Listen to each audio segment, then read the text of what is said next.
All right. Then I turned and lifted up mine eyes and looked, and behold, a flying roll, a Megillah. And he said unto me, What seest thou? And I answered, I see a flying Megillah, a roll. The length thereof is 20 cubits, and the breadth thereof is 10 cubits. Now, if we do the math on this, that works out to be 34.3 feet long. There's 20.6 inches per cubit. And if you want to figure out the diameter, you can do the math, and it comes out to be about 5.5 feet in diameter. This flying Megillah. So Zacharia sees this flying roll, 34 feet long, 5.5 feet wide. Basically a single cylinder, as opposed to a scroll with two rolls rolled up together. A Megillah can also have various writing and markings on the sides of it, okay? All right, let's read on. Then said he unto me, This roll, or this Megillah, is the curse that goeth forth over the face of the whole earth. For every one that stealeth shall be cut off, as on this side according to it, and every one that sweareth shall be cut off, as on that side according to it. I will bring it forth, saith the Lord of hosts, and it, this flying roll, shall enter into the house of the thief, and into the house of him that sweareth falsely by my name. And it shall remain in the midst of the house, and shall consume it with the timber thereof and the stones thereof. Okay. So far we have this 34-foot-long flying Megillah that flies through the air and kills people by slamming into their houses and consuming even the stones thereof. And it leaves a residue. Okay, let's read on. Then the angel that talked with me went forth, and said unto me, Lift up now thine eyes, and see what this is that goeth forth. You see, Zacharia would have known what a Megillah was. He read them all the time. This was obviously something new to him that looked sort of like a Megillah. And I said, What is it? And he said, This is an ephah that goeth forth. Okay, this Megillah is delivering a 40-liter container of some kind, an ephah. He said, Moreover, this is their resemblance through all the earth. So there's more than just one of these. According to this is how they look throughout the entire earth. Okay?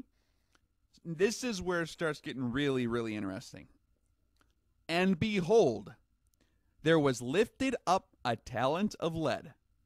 And this talent of lead that was lifted up is an Isha, not a woman, but a fire offering, that sits in the midst of the ephah, the 40-liter container. So, in the original Hebrew here is an Isha, a fire offering, that is a round, heavy weight of metal, translated back in 1611 as lead, that sits in the midst of a 40-liter container. That's weird. Okay, let's read on a little more. And he said, This is wickedness. And he cast it into the midst of the ephah, and he cast the weight of lead upon the mouth thereof. Okay, now this is getting scary. Zacharia is detailing the detonation of the atomic trigger of a thermonuclear warhead.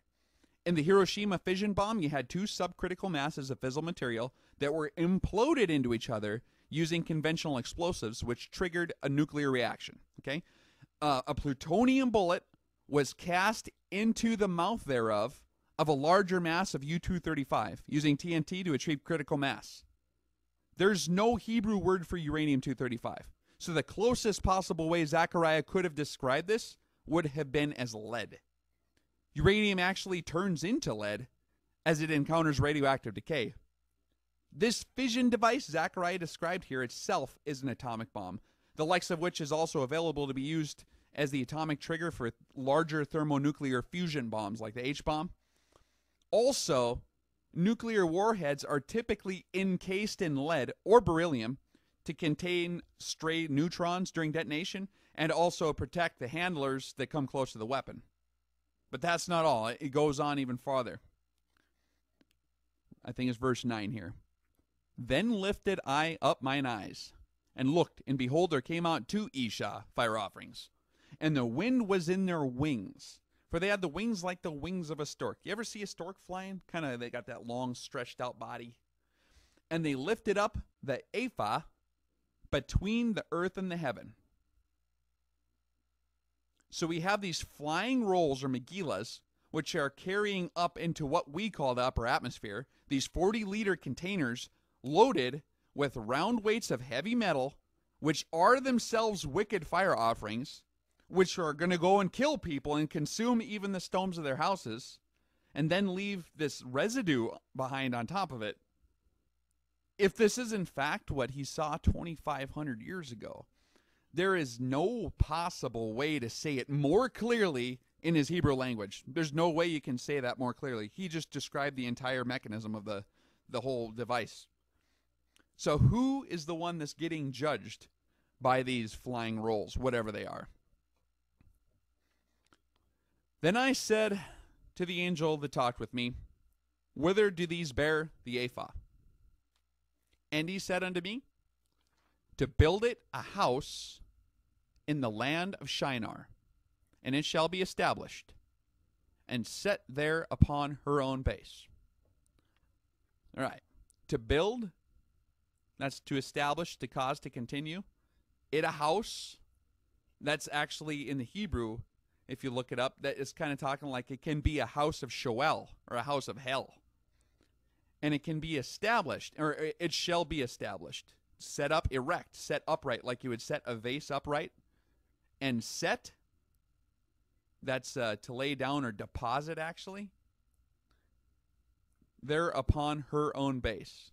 Resting place, base.